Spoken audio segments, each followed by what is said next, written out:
Hi everyone, hope you guys had a great weekend. This week we're going to be starting on our week 3 packet. Um, so yeah, we'll go through that through the slides. As a reminder, I wanted to make sure everyone knows it might be a lot of work. So I send homework every 2 weeks. I'll have 2 new articles with all the worksheets. I'll have a packet of math work. And also the school district sent a packet of work. So that's separate from the work that I sent home. And that packet that the district sent is more like extra work if you guys want to do more work. Um, that being said, if you feel like the work is just too much, please don't feel like you have to do it all.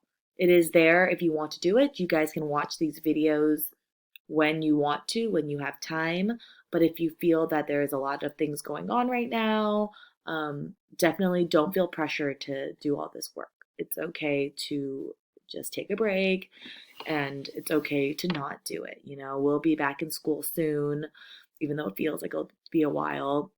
And it's okay to kind of take time for yourself and do other things if you want to focus more on just taking it easy, doing things around the house, focusing more on the videos that I post and just watching those, but not really having a chance to do the worksheets. That's okay. All of that is okay. Just do whatever you think is best for you. Okay. So with that said, I will start the videos for this week.